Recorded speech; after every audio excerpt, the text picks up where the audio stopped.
네, 이어지는 두 번째 시그널픽에서는 더불어민주당 원내대변인 맡고 계신 김현정 의원 전화로 연결해 보겠습니다. 안녕하십니까? 나와 계시죠?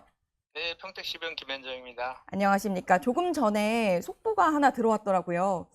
혹시 보셨나요? 그 조현 장관과 미국에서 온 속보인 것 같은데 대미 투자 협력에 합의했다는 속보가 나온 것 같습니다. 아, 그런가요? 예, 예. 지금 실제로 국회 비준을 이유로 트럼프 대통령이 이야기를 했었는데 국회 진행 네, 상황 먼저 여쭤보고 넘어가려고 합니다. 네네. 지금 그 대미투자 네, 특별법을 수기해야 돼 조속히 지금 입법하자고 제안한 상태이고요. 네.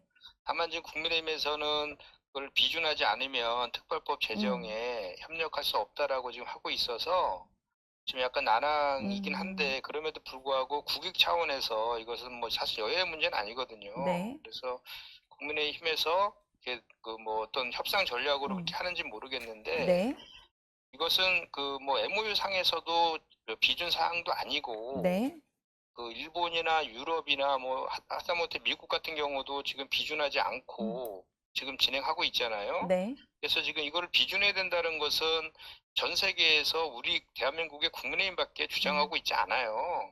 그래서 그 본질적이지 음. 않는 비준 그 동의를 해야 된다라는 주장 말고 그 저 현실적인 그 대미투자 특별법을 조속하게 입법할 수 있도록 협력해 주셨으면 음. 좋겠다라는 당부의 말씀을 드립니다.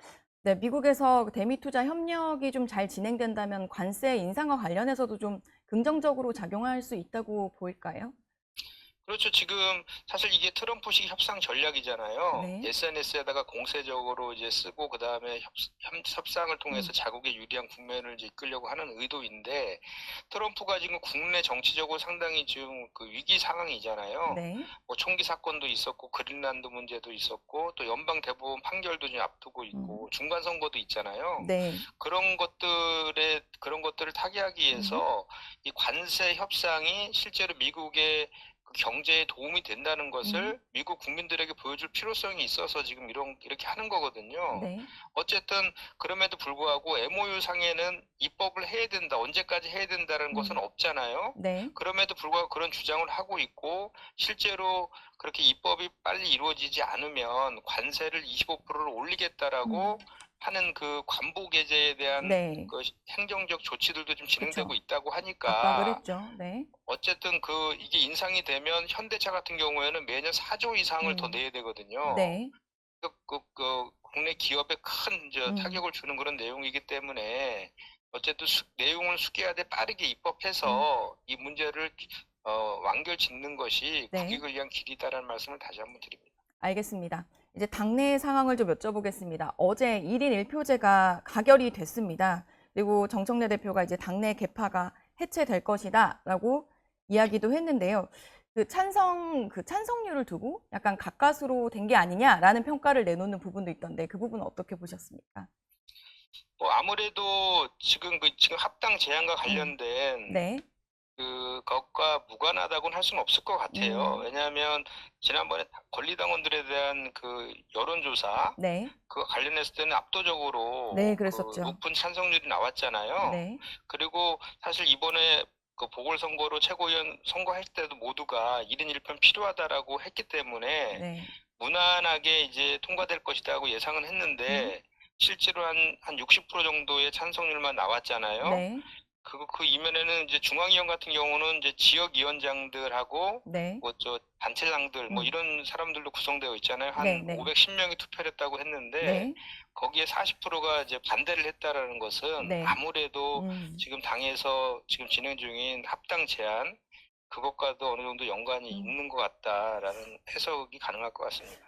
최근에 그 합당 논의와 관련해서는 최고위에서 공개적으로 좀 충돌 양상이 벌어지기도 했고, 최근에 정청래 대표가 많이 대화를 하고 계시다곤 하는데, 합당 논의가 지금 어느 정도까지 진전됐다고 볼 수 있나요? 당내에서는.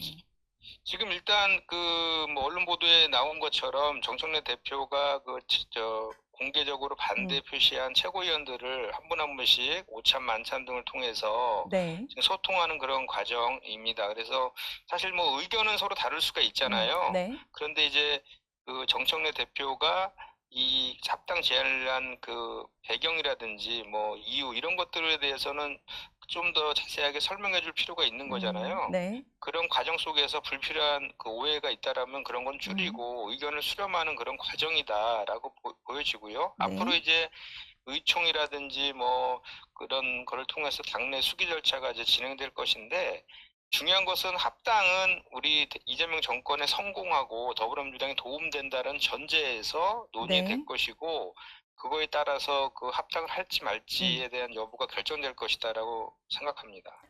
실제로 당내에서 조금 미루자라는 주장을 하시는 분들도 있는데요. 그런 네네. 논의조차도 다 같이 이루어져야 된다고 보시는 건가요? 그렇습니다. 지금 사실 여러 가지 다양한 음, 시각들이 있는데 첫째는 뭐 찬성하는 분들도 계시고 네. 또 절차가 문제가 있다 해서 반대하는 분들도 계시고 네. 내용적인 측면에서 이게 지방선거에 도움이 되느냐 그렇지 않다. 중도 확장성이 제한되기 때문에 지금 하는 것은 오히려 음, 독이 된다라고 반대하는 분들도 계세요. 네. 그래서 합당을 아예 하지 말자라는 주장부터 하더라도 지방선거 이후에 하자. 네. 그리고 또 그냥 통합적인 확장적 차원에서 합당이 필요하다. 음, 이런 의견들이 같이 있기 때문에 네. 그 모든 것들을 포함해서 그 이제 음, 논의가 이제 진행될 것이라고 보여지고요. 최종적으로는 뭐 당원의 의사가 가장 중요하니까 네. 당원의 의사대로 결정을 해야 될 것 같은데 다시 한번 말씀드리지만 이번 음, 합당과 관련해서는 합당하는 그 목표가 있어야 되는 것이고 대표께서는 지방선거 승리를 말씀하셨기 때문에 이 합당이 우리 이재명 정부의 성공하고 또 민주당에 그 도움되는 것 그리고 지방선거의 승리가 도움이 되느냐를 음. 가지고 이제 판단이 될 것이다라는 말씀을 드립니다. 알겠습니다.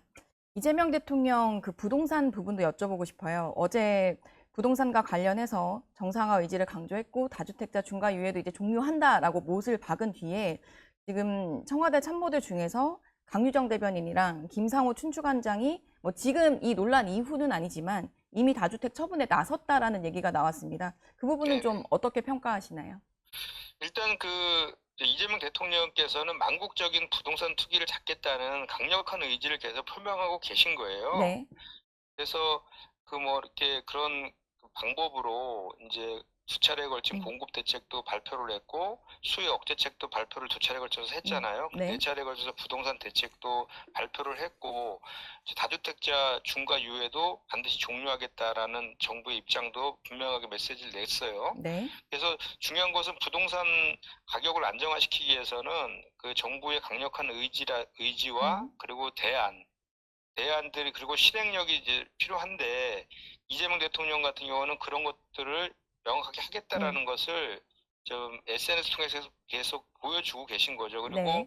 그 부동산 시장에 있는 투기성 자금들을 생산성 금융인 자본시장 쪽으로 네. 주식시장 쪽으로 이렇게 무브머니 시켜서 결국은 그 경제를 성장시키는 쪽으로 이렇게 그 국민들의 음, 그 금융자산에 대한 재편도 필요하다. 네. 이런 정책까지 포함해서 같이 지금 하고 있는 거잖아요. 네네. 더군다나 자본시장 쪽이 밸류업 정책이 성공적으로 지금 진행되고 실적도 뒷받침돼서 코스피도 사상 최고치를 지금 기록하고 있고 코스닥도 상승 기조에 있잖아요. 네네. 이런 것들에 대해서 저는 이재명 대통령이 그 한마디로 이재명 대통령을 규정할 때 이재명은 실천력이 담보된 분이다 그래서 대선 슬로건도 네. 이재명은 합니다라고 합니다였죠. 했잖아요. 네. 예, 그래서 이재명 대통령께서는 분명하게 그런 의지를 실천하실 분이다라고 확신을 하고 그런 네. 기조 속에서 그 표를 의식하지 않고 추진하겠다는 말씀까지 덧붙인 이상 네. 이 부동산 가격 안정하고 자본시장으로의 무브머니는 성공적으로 이루어질 음. 것이다라고 확신을 합니다. 그래서 중장기적으로는 부동산 가격이 안정될 것이다. 음. 이렇게 생각하고요. 그래서 다주택자 같은 경우는 다주택자들이 사실 매물을 내놓으면 네.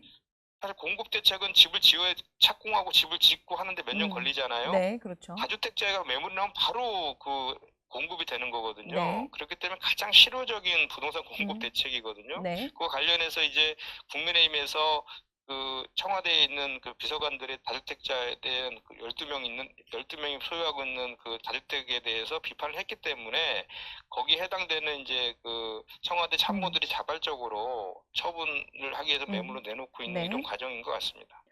실제로 국회에도 다주택자가 많다, 뭐 여당, 야당 많다고 하는데 국회에서도 좀 그런 흐름이 이어지어야 한다고 보시나요?